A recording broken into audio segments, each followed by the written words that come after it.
All right, Feisties, welcome back. This is Take Two with Lizzie Rayner. I'm Kelly O'Mara. We're here with Joanne Murphy, Katie Zaferis. And if you missed last week, Lizzie Rayner, our 8th place at 70.3 Worlds, had told us all about her final 2 races at T100, and then anti-doping knocked on the door in the middle of our podcast. So you came back, Lizzie, and we want to know, how long did it take you to pee? That was our question. So I think I was away for about 40 minutes. Yeah. And if it was just a pee, I was actually ready to go. And I was really quick and efficient, as always. Right. But I think you're one of those. Oh, yeah, I'm always ready to go. I think it's roughly every 3 months they come and take your blood as well for your blood passport, and they track, because they have to get enough data to track your, whatever it is. So they did that as well, and it basically involves you have to, from the minute they arrive, you have to be sat down for 10 minutes, and there's all this paperwork, and then all of that, and then so it took about 40 minutes in total, which was, I was a little bit grumpy when they showed up, but they were really lovely people, so we regrouped, and sad to miss you guys. So that's really fast though, because I was saying it can be like hours of spending time with them, but and it was, so they did say to me that they were going to come the night before, but decided not to, and I'm really grateful for that, because when they come and take your blood, it basically can't be within 2 hours of you having trained, which is often why they come quite late. And on Tuesday and Thursday nights I have track, so they'd have had to just sit here and do the podcast with us. Because I finished training yet. They'd have had when they came at about 8:15. Yeah. So it probably would have been about 9:30 by the time I'd have been able to give blood. So I'm pleased it didn't come that night. But I was sorry to miss out on the pod. But you got a lot of content out of it. I feel like we have a lot of questions. Yeah, I have loads of questions. But actually, the most important question I have for you today is, Katie said that Tommy makes the officials a cup of tea and has a chat and gets to know the kids and everything. So does Wada know the name of the cat that's currently sitting on your lap? They've only been, because I only got put on whereabouts middle of last year. So they've only been to my home twice. And I've had 2 different sets of people. So they haven't quite got to know everyone yet. And they haven't, luckily, they haven't needed of the relationship. Yeah, exactly.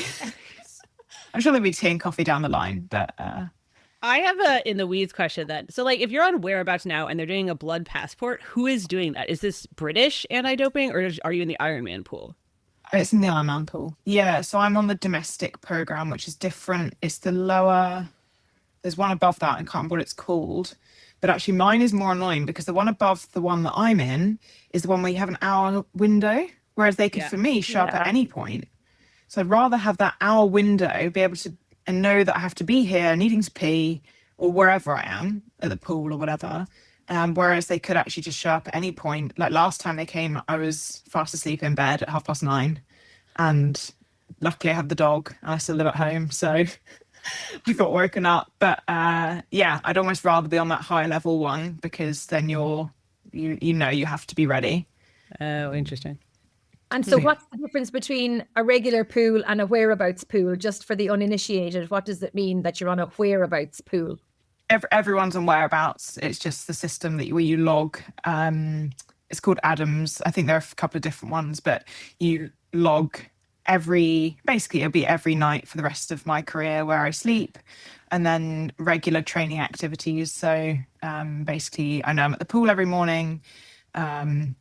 And it can be things like on the weekend, I know I'll be out on my bike or running at 10 till 12. So you can just put that, and it's just so they, know to you're around. Joanne's question, though, it is how they do out of competition testing. They have to know where you are. So they have to be able to find you. So some athletes, and not all of them, because not all athletes get picked or are good enough, or there are 700 pros or something in the world.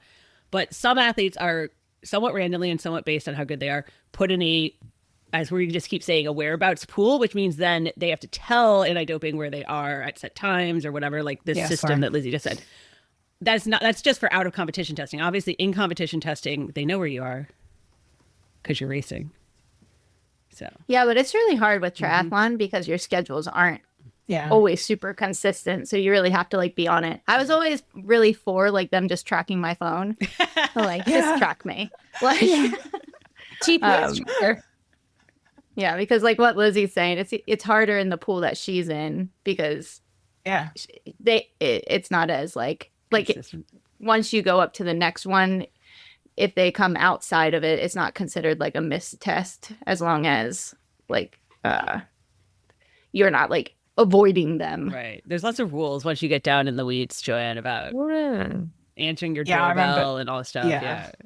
I remember I was so anxious when I got that email, and I went on all the webinars, and I was like asked so many questions just to make sure I got it right, because it's quite a scary thing. But then not as strict. Like if you're not where you say you are in the pool I'm in, it's not a disaster basically.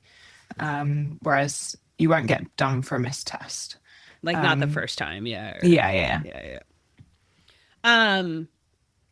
I was thinking about, do you remember Gabby Thomas, the sprinter? She's like the Olympic medalist. She was put in a pool back in college, and she got that email, and she was like, this sounds like a scam, and like didn't register and didn't do it. So yeah, it's definitely complicated. But before we move on to Ironman Pro Series starting this weekend, Ironman New Zealand, Katie saying plans change all the time did remind me, we have had a lot of questions from athletes kind of about the upcoming, age groupers racing in Abu Dhabi, World Triathlon races in the Middle East, the Oman 70.3 this year. And I know, Katie, you were saying that Abu Dhabi is now up in the air just with everything that's going on in the last week.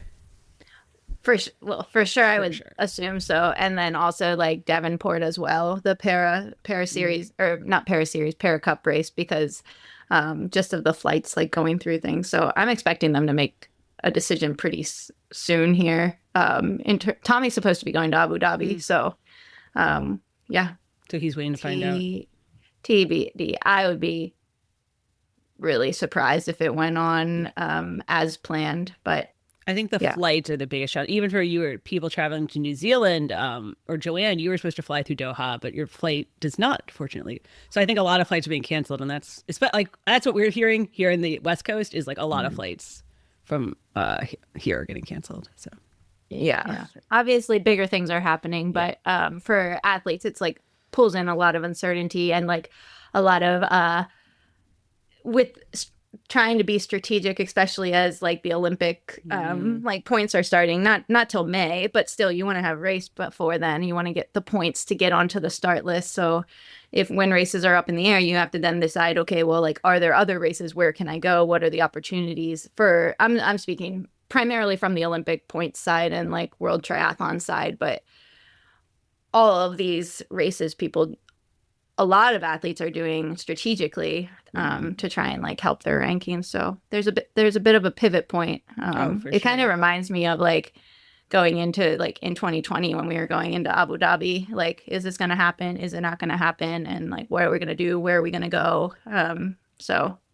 Is the Tokyo Olympics going to happen? Is it not going to happen? That whole thing. Well, I remember answering, like, someone asked me like, is the Tokyo 2020 Olympics going to happen back then? And I was like, well, if it doesn't happen, there's a lot bigger things going on, and that probably holds true today. I have said that sentence a lot in the last in the last year, that, we'll have a lot bigger problems. So yeah, but uncertainty for sure. Mm-hmm. And one of those races that a lot of people are flying to is Ironman New Zealand this weekend. It's the first of I feel like now, maybe, okay, tell me if I'm wrong. Do we now feel like the race season's finally starting? Yes, because my athletes race this weekend. It's begun. But Ironman New Zealand kicks off the Ironman Pro Series for the year. And I didn't realize, I just learned, it is the second oldest Ironman in the world. Did you know? Oh, yeah. Well, with Kona being the oldest? I think Kona's the oldest, yeah. Okay. I was like, is that a naive question? I don't know. Well, there's been other ones. Ironman Lanzarote would be one of the oldest as well. This may also be a thing where like something wasn't an Ironman brand and then it became an Ironman brand, and then so it's a little hard to say. But Ironman says it's the second oldest Ironman in the world, so I'm going to believe them. And it has, let me look at the prize money. What does it have? 150,000, And the start list is actually pretty crazy. Let me read some. Kat Matthews, Regan Holyoke, Hannah Berry, Jocelyn, Lonnie Tamra. Vilms, Tamara, Fanella's coming back, which is great. You've got Steph Clutterbuck. Maya, Steph, yeah. So it's like a pretty and pretty two big of the athletes have already qualified for Kona, and there's 4 slots available. So it's going to be hectic. It's going to be.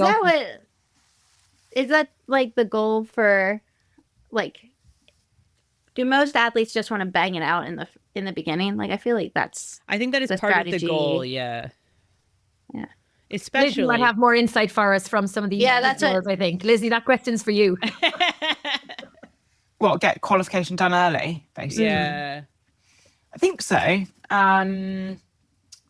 I have obviously never done an Ironman, but I've been lucky enough to have qualified for 70.3 Worlds. So this will be my 3rd year racing Worlds, and I've always qualified in October.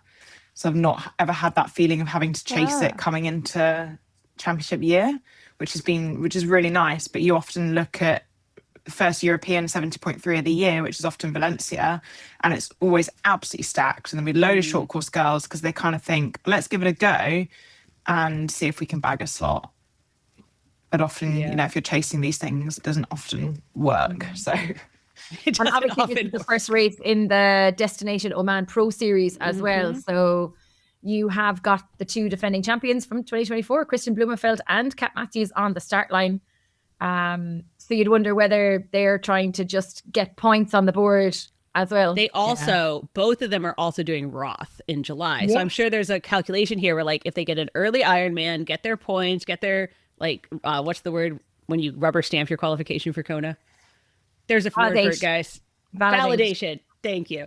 So and then they can do, then they can do Roth, right? Like, then they can balance their things out. yeah, because I know Christian's definitely doing Texas as well. He said, I listened to his podcast yesterday. He hopes to have, because he's doing New Zealand, Geelong.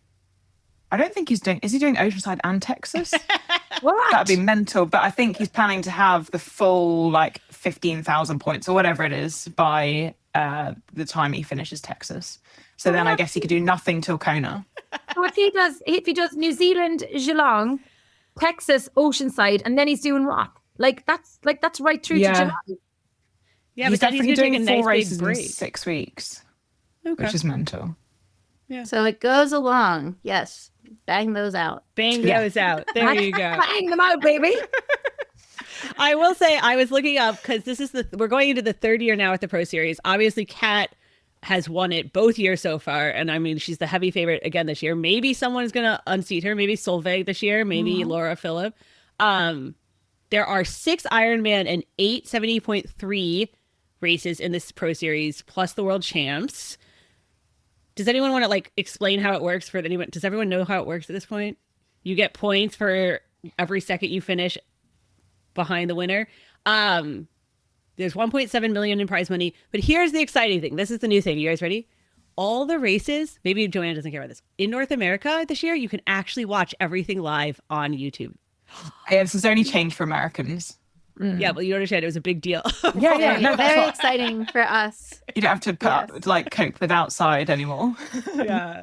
And then when I was looking at this, apparently they're also going to be, so it's live on YouTube for everyone now, including North Americans. They're also going to be doing a recap show, and they're going to be doing a bi-weekly pro news show on YouTube. Oh. I know. So I don't know what that's going to entail. Because I think that's probably what they lacked, was creating that. I know it's the T100's catchphrase, that season-long narrative Sure. of, like, being. They do a really good job of that race week little documentary series they do with a couple of athletes, but then sort of I feel like in between races you kind of lose, and sometimes you have quite big gaps between the Pro Series races. So that sounds like a really good way of just keeping up the momentum, I think.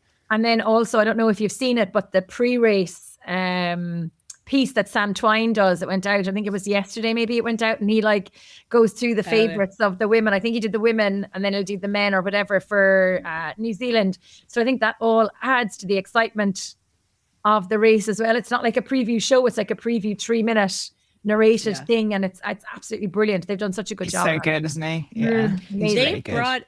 they like brought in a lot of like there was a lot of people doing cool like Instagram stuff with like Sam was and with Ista, and they like Ironman's gone out and hired them and brought them in, and which is I think was really smart because they do like really fun. I think Ironman's really stepped up their social media game. They do really fun stuff now. So. They do. Yeah. It's good. It is good. So And then, sorry, Lizzie. moving on, just for one point, we did quietly or quickly mention Laura Phillip, but we've seen that the field in Challenge Roth is absolutely stacked. Like every single day you open the socials and they've got You're moving on to another oh yeah. heavy Yeah. hitter. So Laura Phillip versus Kat Matthews once again. Yeah, I was sorry, Joanne. I was totally still going to say one more thing about the person, but no, we will move on to Roth. Only for 1 second, because you mentioned Laura Phillip. Yeah, but here's my question. Okay, so they announced a big superstar-studded field again. The rumor last year was that Laura had been trying to convince Kat to come to Roth so they could both go after the record. So do you think? So then this year, now we're like, do you think they're going to go after the record, world record? Surely.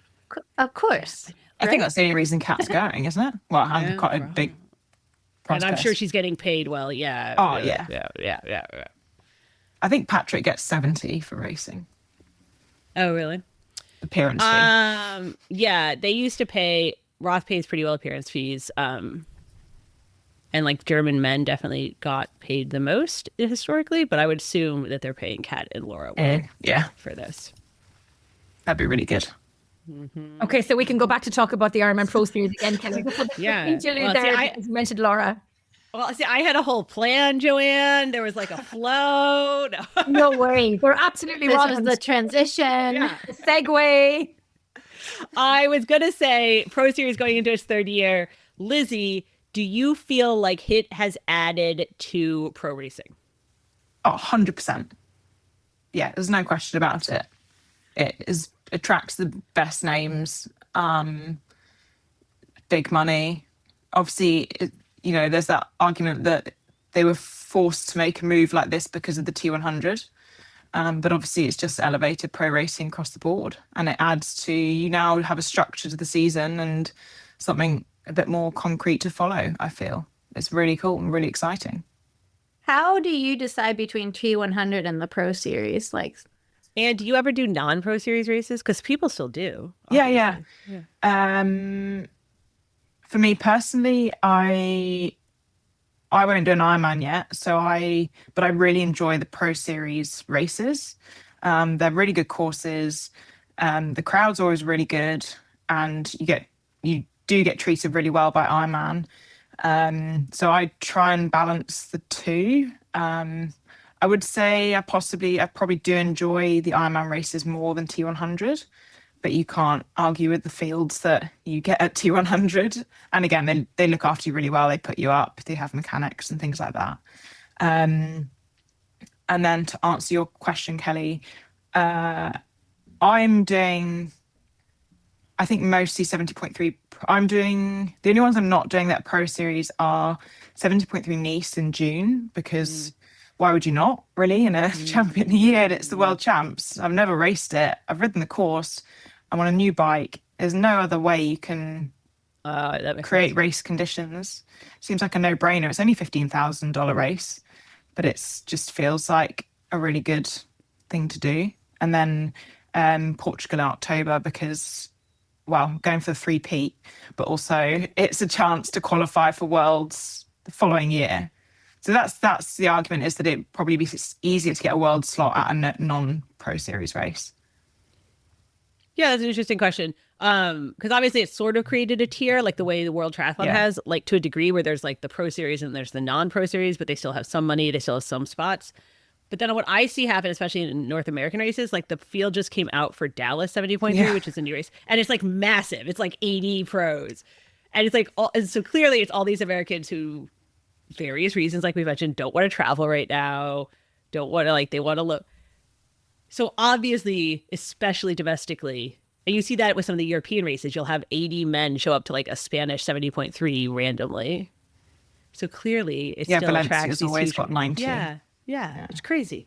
It's crazy. Yeah. But do you think, is there a new influx of pros this year, like a bigger number of new pros coming in this year versus last year? Or do you think, are we, because we lost quite a few of the pros last year retiring. So do we have the backfill coming up now of the new athletes about to take places, or what do you think? I'm not aware of an influx, but I don't know. What do you think? I looked at that Dallas start list. I didn't know 3/4 of the names on there. But isn't it in America you can just choose to race as a pro? You just have to tick a box, eh? Absolutely not. That is an incorrect statement. That's what you British always say, and that is not how it works. Okay. But that's why I find like this beginning of the season racing so exciting, because like regardless of who the athlete is, you have no idea what like form they're in the beginning, and like newcomers coming in and like stepping up that have kind of been like in the shadows. You can start to see, which probably isn't like the majority of like the 80 men on the Dallas, but you never know. No, what I think did happen, to Lizzie's point, is that there was an influx of people taking licenses during the pandemic, and so the USAT, Lizzie, has criteria you have to hit. Like you have to be like top 3 overall or whatever, right, to qualify. And they added a criteria during the pandemic that's like probably a little easier than the other one. Okay. And I think there were a lot of men of a certain disposition that checked that criteria and then took the license. So that's why we had this like huge number. Okay. To Joanne's point, I don't know if we're still seeing that huge number. I guess we'll just see kind of. I mean, it got to the point that literally Ironman was going to USAT and being like, you need to clean this up. This is too many people. Yeah. So interesting. I saw someone on message on your left on Instagram about how much time it would take Lionel to is it like 75 guys in the start list for Dallas or something like that? And if Lionel came out the swim X behind and they're all 20 meters apart and it's 45 seconds to pass, how long it would take him to pass? Well, like how does that work with like 20 meters with that many people on the start list? One of my friends, because that would literally be longer than the actual race, right? I asked somebody about this, especially like with the big fields at Kona, what happens, and he said they're going to use a queuing ticket system to like let everyone know. He's kidding, but that would be okay. I was like I want to go next. Yeah. So yeah, I guess we'll see how that works. That's a new race too, so shame that's not broadcast, but that would be quite funny. That would be funny. So the water's apparently freezing there too in Dallas. Yeah, it's a new race, so I think there's also going to be some of that like nobody knows the course yet. We'll see what happens, all that kind of thing. So my cousin's racing, so I'll let you know. Good. Maybe they can maybe his like significant other can get out there with a phone and video the live stream it for us. Yeah, live stream it for us. All right. Any other news, guys? Does Joanne have anything else that she wants to add? No, I'm heading to South Africa on Friday. That's all I have. Yeah. We have Gulfport, not in the like near future, but it's in a few weeks, and it's cool because the women's field is bigger than the men's field, and is at capacity, which rarely happens. So I think that's pretty neat for women in sport. Not great for the people on the wait list, but it's a full field, and women are full and the men are not. Yeah. Is that Olympic distance? That's what I was about to ask. Is this like one of your team? One of your guys' is sprint distance America's Cup in Gulfport, Mississippi. Also tag teaming with Collegiate Club Nationals. That's what I was going to say. I was like, wait, is everything just in Mississippi this year? Because I heard Collegiate Club Nationals is in Mississippi. Yeah. I feel like it was like the Miami transitioned to. Because Clash. But it's Clash. Yeah. Their event there. I am weirdly still on the college email list, so I hear all about College Club Nationals somehow. So I was like, so they've been really pumped about Gulfport, Mississippi for a little while here. So, and is that the name of the race, Gulfport, or is that the place? That's the place. Oh, okay. The only excuse me, other bit of news I have is it's actually Women in Sport Week in Ireland this week to tie into International Women's Day on Sunday. And the theme that they have chosen for this year is same energy. So they're inviting people to bring the same energy to the women's sports and games as they bring to the men's sports. So it's quite good. So there's lots of different activities happening between like sports partnerships and governing bodies, and loads of things to encourage more women to participate in sport across the board. So yeah, That's awesome. good in Ireland this week. You know what our theme is? What is Live it? every day like it's International Women's Day. That's a good. It's a good theme. Good theme. All right, we're going to take a quick break, hear from our partners, and then we're going to talk all about Lizzie. Hey Feisties, it's Ella here from the Feisty team, and I have to tell you about something that's been a game changer for my recovery ever since I tried it for the first time 3 years ago. Pillar's Triple Magnesium.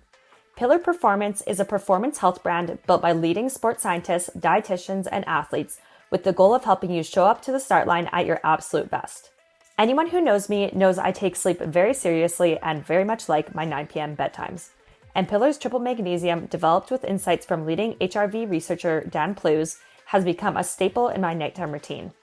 I take it about 30 minutes before bed, and it helps activate the parasympathetic nervous system so I can fall asleep faster and stay in those deep, restorative sleep phases longer. My Oura Ring backs it up. Higher HRV, more deep sleep, and I wake up feeling genuinely recovered and ready to go. If you want to level up your recovery, go check it out. Head to pillarperformance.shop, or if you're in North America, visit The Feed and use the code FEISTY for 15% off your first purchase. That's code FEISTY for 15% off at either pillarperformance.shop or thefeed.com if you're in North America. Let's face it, as much as most of us love being outdoors, sometimes the outdoors doesn't love us. Like when it's 10 degrees below or pouring rain, or sometimes you've got a workout on tap that's just hard to do outdoors. Well, great news. We have partnered with Wahoo to offer you a special deal on the Wahoo Kicker Run, a revolutionary rethink of the traditional treadmill that will convert even the most diehard treadmill haters. I know because I was one. The Kicker Run is engineered to bring outdoor running straight into your home. With a push of a button, you can set up this machine to match your pace automatically, so you can just run, and it automatically adjusts with you instead of the other way around. By far, my favorite feature. It also has terrain simulation, so the deck feels like I'm on hard-packed trails with just enough give but no bounce. There's even a lateral tilt feature which mimics real-world terrain, varying the side-to-side angle to keep your muscles ready for outdoor running. Finally, the Kicker Run has unmatched connectivity. It seamlessly connects to the Wahoo ecosystem and third-party apps, so you can simulate routes from Strava or Zwift. Whether you're a triathlete, a devoted runner, or someone who just loves to stay fit, the Kicker Run is there for you, and honestly, it's just a beautiful machine. We love it, we know you will too, so check this thing out. Click the link in the show notes and use the code FEISTY2026, all caps FEISTY2026, to get a free Headwind Smart Fan valued at $300 with the purchase of a Wahoo Kicker Run today. I will drop a link in the show notes to make it a snap.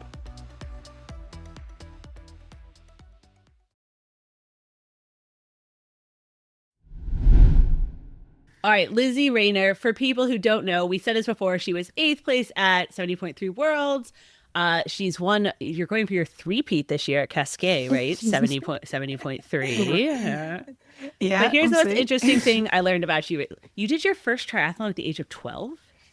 Yeah, so I did. My parents both dabbled. And I remember it quite clearly. And I need to see if I have any photos, because it was a cold, wet, windy day at an RAF base just down the road. The pool was in a hangar, did like laps of the airfield, and then, ran on some grass. Remember having a horrendous stitch, didn't get the bug, didn't fall in love. And I think at that age, and when we live in the country, there isn't really much provision to be at that age going out riding your bike, and unless you have parents that do it with you, but it wasn't really like my parents were working.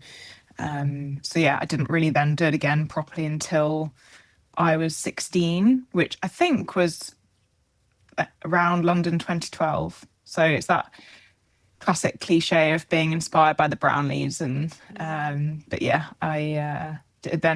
We're quite lucky here. We have a few lakes, so there's loads of sprint triathlons.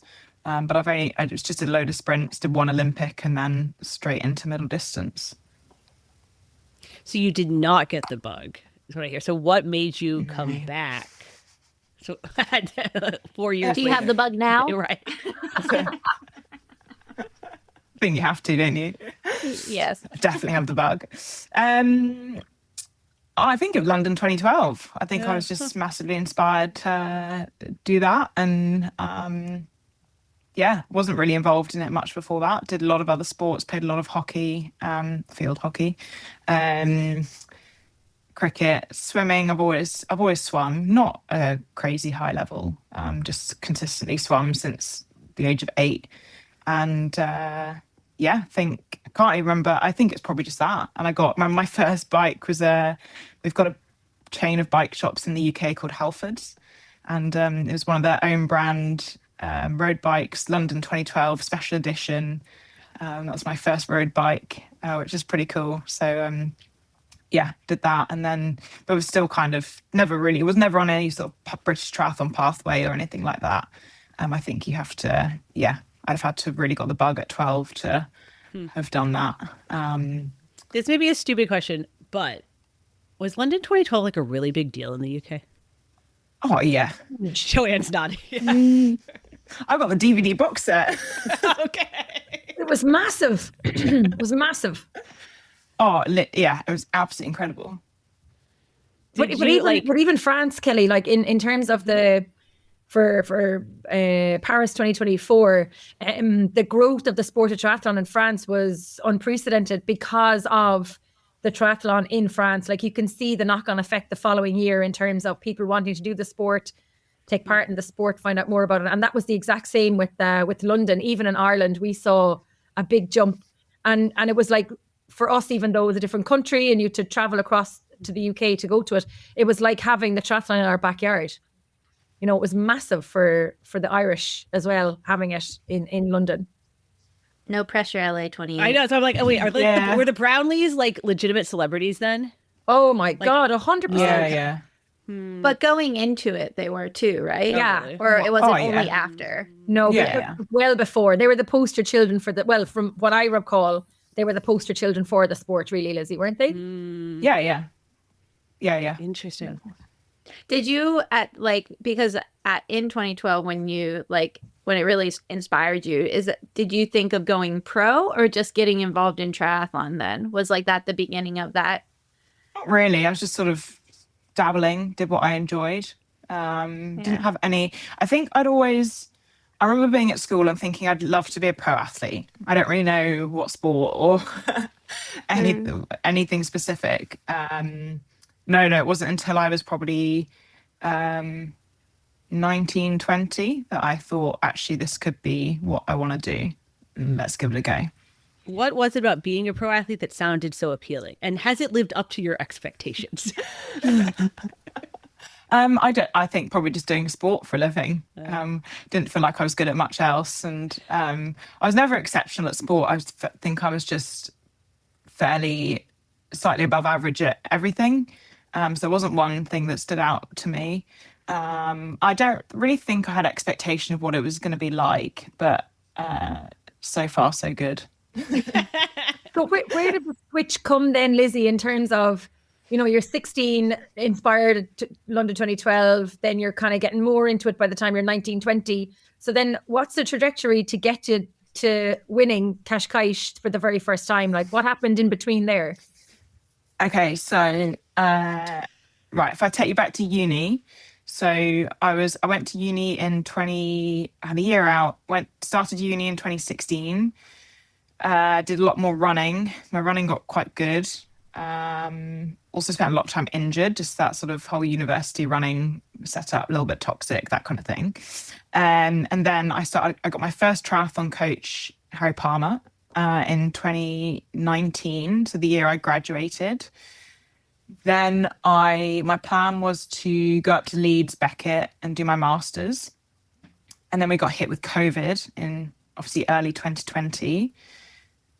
Wasn't convinced I wanted to or could even go pro, but just was enjoying training basically. And obviously we were furloughed here, so, I kind of felt like a full-time athlete because I was being paid to train because no one was at work. And then I applied for my master's after COVID, but it was sort of the first cohort post-lockdown. So I didn't get in because it was so oversubscribed. Took a job working with Canyon SRAM, the cycling team, went to Europe for 6 months. And it was while I was there, to be honest, that I was making bottles and rice cakes and sending these riders out on their rides every day. I was like, I don't want to be this side of the fence. I want to be doing that. I want to be doing sport all day and riding my bike. So I remember being over there, and I remember messaging my mum. I was like, I want to try and go pro. And I still remember now, because she was like, okay, how do we do that? Oh, amazing. Which is really cool. So yeah, and then it was in that same year that I did, so this is 2022. In the May, we have a series in the UK called Outlaw, and they are gateway events. Gateway events are, if you win, I think now even if you get on the podium, you can get your pro license.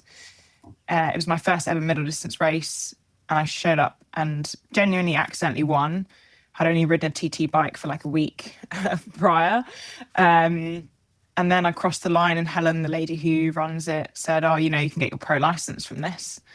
And I sort of thought, well, let's just go for it. I wasn't enjoying work with the cycling team and just wasn't having a great time. And I thought, we can just throw everything into this. I wanted to do it at some point, so I may as well just put all my eggs in one basket. I quit my job, moved back home. And so my second ever middle distance race was my first pro race.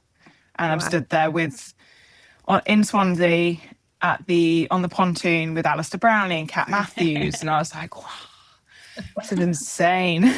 Oh, man. These people I've idolized. I was going to say, have you met Alistair now and been like, you inspired me? Not properly. I'm a bit scared. he's quite nice. Yeah. He doesn't. Have you felt like, do you like get to know the people at the races yet, or are you still a bit timid for that? No, I think pretty good now. Do you know what? It was actually 2024 Worlds in Taupo that was really, really good for that, because I think it was quite a small town, and Kat and Mark had a really good after party. And it was really good to get to know a load of people, and especially racing in Europe though as well, you do get to see the same people over and over again. It would be different probably if I went to America. But it's definitely really nice. I can say hi to most people now, which is quite nice. Yeah. But there's also a lovely group. Sorry, Kelly. There's also a lovely group of the girls and the guys all racing and training. In particular from the UK, there's so many of you now. I mean, I remember back to 2011, 2012, even up to maybe 2017, and there was like, you might have 5 female pros in total at an Ironman UK race. And you might have 10 men, and now you 5 of the best in the world are turning up to race at an Ironman UK race. So you look at Swansea, you have a stacked Pro Series field, but it seems like there's been a shift in terms of they're friends off the field of play, and then once the gun goes, everyone's competing, and then once everyone's crossed the finish line again, you're all everybody's biggest cheerleaders and confidence and everything. And it's lovely to actually watch it from the outside. I don't know, Kelly, if you get to see it as much as I would at the races, but it's like there's a lot of camaraderie between the guys and the girls.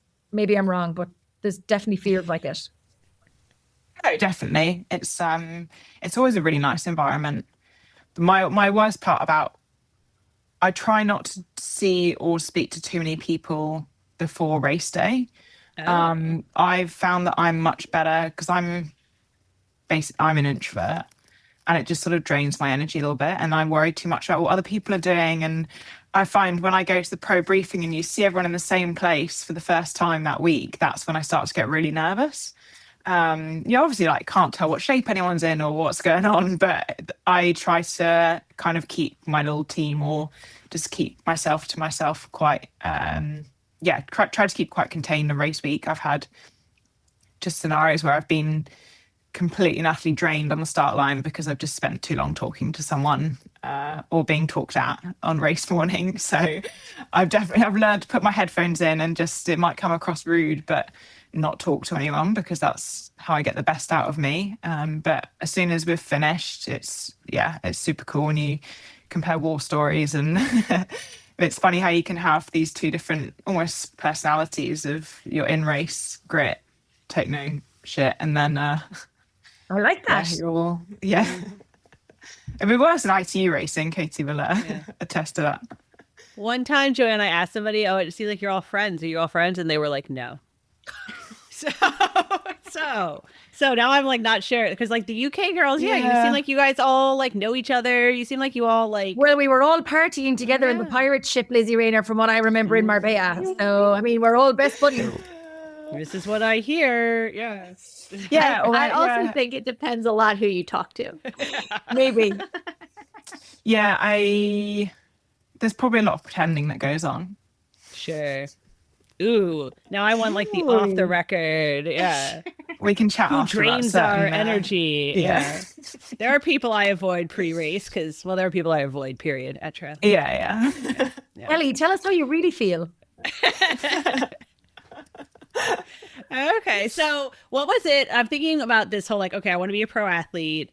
I've like tried a few triathlons. You know, I like doing lots of things. What was it about working for the cycling team that just made you like, you know, let's go all in? Was it like, you know what I'm saying? Was it, I get the idea like, oh, I don't want to be on this side. I want to be on that side. But you must have also been looking at them and being like, oh, wait, I could do that. Yeah. It was, yeah, it's pretty hard knowing that I didn't ever believe I had talent, but that people had told me that and thinking I don't want to waste my time doing this. It was I was basically I was a soigneur. I'd taken the job with the title of physio, but it was 5% physio, 95% mum, carer, therapist, driver, chef, like it's pretty rough. And I was just really inspired by this group of girls. That it was really nice working for a girls' team. It was pretty brutal. It was quite a brutal environment. And I didn't really want to be involved anymore because there were certain individuals that didn't really prioritize the health of the riders, and it was a bit of a shame seeing this talent go to waste because they didn't care. And this is not world tour level. This was continental level. I think is a big difference between the two. But there's two sides to it, being that I was really not enjoying myself and also sending them out every day and being like, I want to be on that side of it, doing that. When you made the jump, was it a smooth transition? Like once you decided you were done that and wanted to go all in on being pro, like then, yeah, how'd you do that? I think it's hard. I think the transition's hard. Yeah. I think because I didn't know anything else and it was my first ever middle distance race was when I got my license. I'd never been involved in pro sport I'd not done any super series as we have here in the UK or any short course stuff. I didn't really know any different, but it has, touch wood, all been quite smooth. Like I came sixth at Swansea, which it was before all the pro series and all of that. But I was in the money, and like that was mind blowing to me. And then I did one more pro race that year, and then sort of treated 2023 as my first full season. And I think it's obviously not about the money, but I only finished outside the money once in that year. Got 2 podiums, and then it's sort of been just like upwards since then, which is, I hesitate to use the word lucky because obviously, but there is probably some luck involved. But I appreciate not everyone's career works out like that. Sure. And do you have the same coach that you had when you initially got started? No, or do you have a coach? I'm in the same team. So Harry got me to when I got my pro license. So I was with him for 3 years. I'm now coached by Mark Threlfall from GTN. And he's actually just left GTN on a full time to go into coaching. So that's pretty cool, but it sort of feels like it's been worth it. And that's been a really good relationship and it's worked really well. And he lives 45 minutes down the road. So I get to see him. Nice. He's very fit still, so he can join my sessions, and he can still run a 15-minute 5K. So I'm probably a bit slow for him, but it's nice to have someone you can, like, that's how we catch up. And it's nice to have someone to train with in person. And obviously your coach can see you. And so, yeah, I've been with him for 4 years now. It's been really good. Yeah. And you were still working part-time as a physio, right? But you just... Yeah, I so wouldn't be the right word. Shut that down, close that, gave that up. Yeah. so after I came back from working with the cycling team, I went back to the clinic where I was working in between that period of graduating and lockdown. And then I went back there, but I decided I was so burnt out from this cycling job that I would just do admin. So I basically had been doing that since until December. And then I was like, I'm working 1.5 day a week. I think I can afford to, drop that and go all in, really. Do you, Congrats. having the background in physio, though, do you think it's helped you? Yeah, I think so. Yeah. Not like I remember a huge amount, but I sort of know what works well for me. And it's more like the strength gym-based stuff that I find really useful. I know if I get a niggle somewhere, I can sort of work out where it's come from and what I need to do to fix it. So I'm, really big advocate for strength training. That's probably the main thing I've taken from it. So do you feel like that's because, okay, here's where I'm coming at it from. So like, I always feel like there's things I would coach my athletes in that like I wouldn't want to do or would have a hard time doing myself. But like, you feel like as a physio, like it just like you're good at doing the things you would recommend to other people, I guess. Does that make sense? Yeah, I don't know. I think so. Yeah. Because most of the stuff that I recommend to other people, I obviously don't do so much anymore, is the stuff that's worked really well for me. And that from past injury history and stuff, I'm like, oh, try this, and it often works out. So yeah. Got it. So Katie's saying is do what I say, not what I do. Exactly. Yeah. Like, I'll coach my athletes to drink more on the bike, even though I would finish an Olympic distance with 2 full bottles. So like, Perfect. like it's like one of those things like, you know what you're supposed to do, but that doesn't always mean it's easy to do. Yeah, I think it's slightly different because, I know it works for me and it's what like is basically bulletproofed me over the last couple of years. So I will, not stop doing that. Yeah. And you so far have primarily focused on mid-distance, right? Yeah. And obviously we've established you haven't done you're going to do Roth as your first full. We decided. But what do you like about the mid-distance at some point? What do you like about mid-distance? And is it, because it used to be basically that you couldn't make a whole career at mid-distance just because of the money, but it seems like now obviously you can. Yeah. So you feel like do you like it more? Do you feel like you're just going to stick with it? I definitely, because I still feel really new to the sport. Like I've only been doing middle distance for 4 years, and I've only been pro maybe 4 years. I've only been pro properly for 3 of that, and I still feel like I have so much more to give at this level, and I want to see how fast I can get at 70.3 without having to chuck Ironman mileage in the legs. And I really enjoy it. Like if you're having a bad day, it's over in 4.5 hours. If you're having a good day, it's over in 4 hours, like you don't have to slog it out there for an awfully long time. And I think that's probably just it, that I feel like I have so much yet to do at this distance that I don't, the appeal of Ironman isn't quite there yet. It's so far. It's so And the thought of having to run an Ironman run a marathon after riding your bike for 5 hours and doing that training. And I do most of my training solo, whereas 70.3, that's distance is pretty achievable. But I really don't know. I really enjoy it. What are your favorite races so far? I mean, besides the one that you win about all the time. Yeah, that was a really good race. Aix-en-Provence was probably my favourite races last year. Split transitions, gorgeous lake swim, quite a mountainous ride, and then this super cool 3-lap run course through a rural town in France. I mean, and it means the crowds are amazing as well. Swansea's always really good. I have done that a fair amount. And the Welsh just love triathlon. I think it's the heritage of Ironman Wales, as Jan can attest to. And then, to be honest, both the World Championships I've done, like I would almost say I would be, if Ironman New Zealand was a Pro Series race next year again, that I would be tempted because Taupo was so good.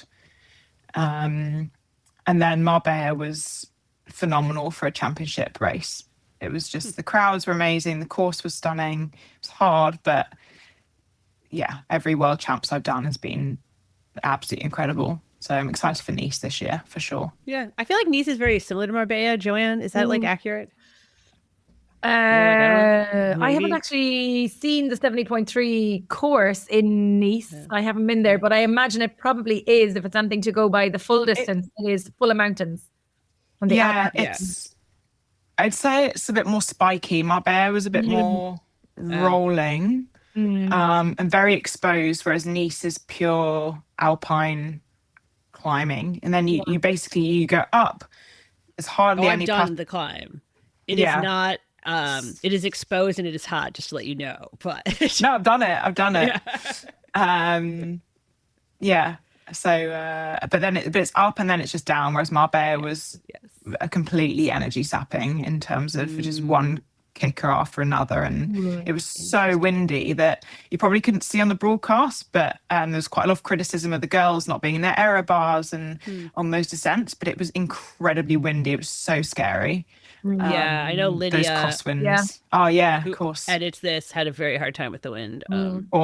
There's a couple of times I thought it was going to come off. It was really quite like you'd go over bridges and it would just hit you from the sides. And but I think Nice is a course and Nice is a lot more technical, both the up and the down. So I think it'll be quite interesting. The people that do well there will probably be Europeans, let's be honest. Oh yeah, no, the Americans. I think the riders need to be good descenders as well as hill climbers for Nice versus Marbella. Oh yeah. I don't think the descending was as big an issue other than the wind. Marbella, you could just send it. That descent back into town, I think I did like 80k an hour for like 5 minutes or something. It was crazy. You can't do that in Nice. You will die. No, you would definitely die. Wasn't it Jamie Riddle who like went into a barrier or something at one point in Nice? Was it Jamie? Yeah. Came off the bike. Yeah, he went off the road, didn't he? Yeah. Cam Worth crashed there.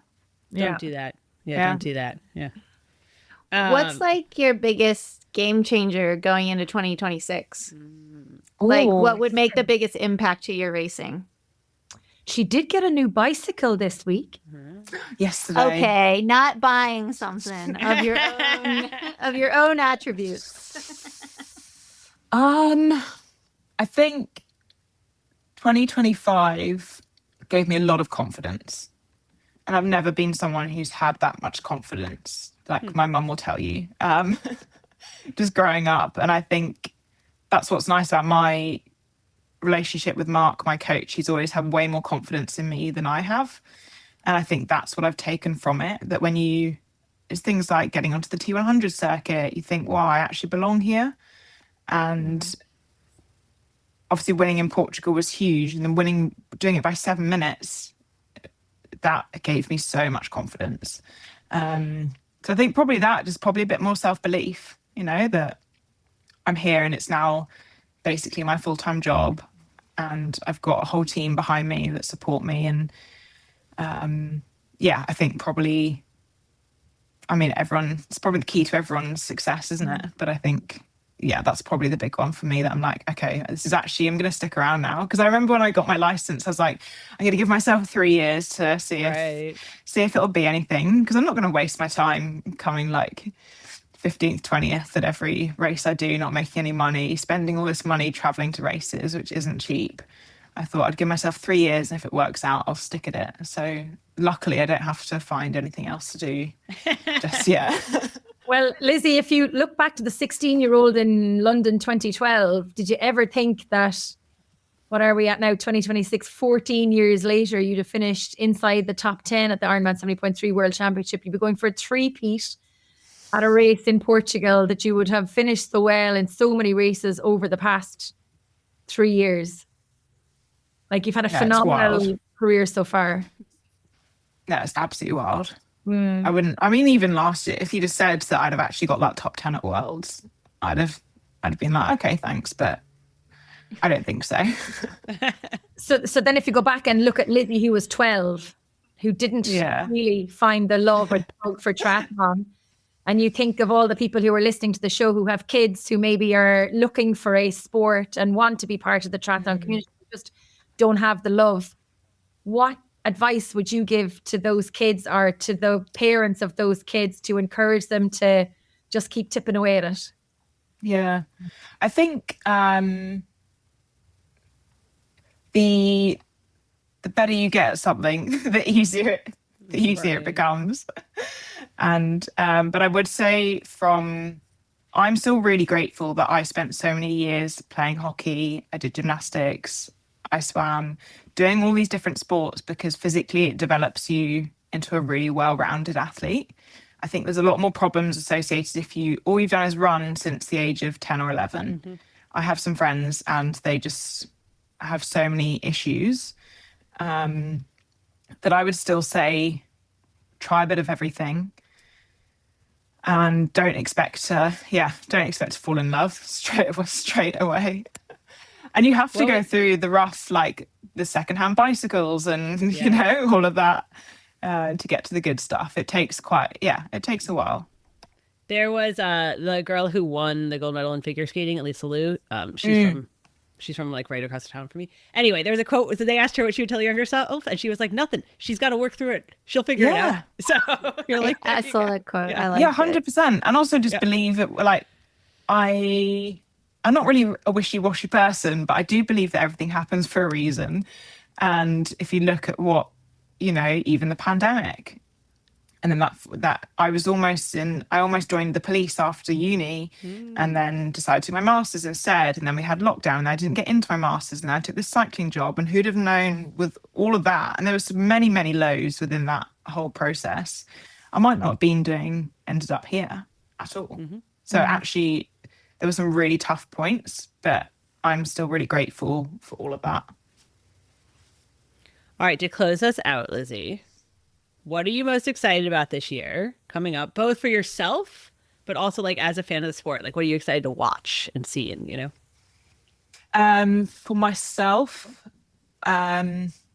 we're going all in on Nice, which I'm really excited about. Sort of hence the bike change. And it's a course that really suits me. Equally, I'm not putting too much pressure on it. But I do know it suits me really well. So that for me is probably the big one. And then for the sport, this is quite boring, but I do think the Pro Series is going to be really good this year. And I think you'll have, in its third year, I think, like you said, hopefully you'll have your Solveigs and other people who can challenge Kat. And on the men's side, there's so many people that could take that title. Sure. Like, it's not shoo-in for Christian. So I think that's going to be really fun to follow. And there's some really good races within that. Like the races I'm doing, part of the Pro Series, I'm doing Aix-en-Provence, Swansea. ZLMC is slightly too close to Nice. But those are some absolutely fantastic courses. They are just stunning, and they'll be so good on TV. And I think, the races that they've picked to be part of that series are going to make for really, really exciting racing. I was like laughing because then I was trying to remember which ones are in the US, and I was like, Oceanside. Oh yeah. No, I've done Oceanside a bunch. It's in Pennsylvania. It's very lovely, but I have heard. Well, thank you so much for joining us. We got all the way through an episode, guys, without anti-doping interrupting. Yes. Yes. And thank you for answering all of our Joanne's anti-doping questions. And yes, they watch you pee. Yes, they do watch you pee. I'm excited to see that confidence. It's a dangerous thing for all your competitors. Yeah. So, thank you. I'm excited for you for this year. Yeah, thank you. Really appreciate it.